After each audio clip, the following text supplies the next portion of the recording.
சுவர்க்கம் அந்தவனே நன்றி உமக்கு நன்றி முழு மனதுடன் சொல்கிறோம்.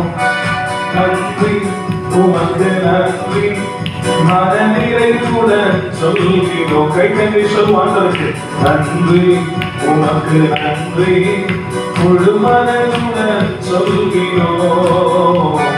நன்றி உமக்கு நன்றி மனநிறைவுடன் சொல்கிறோம். அன்பாய் என்னை தேடி வந்தி உம்மை சுத்த பிள்ளையாய் மாற்றிவிட்டி.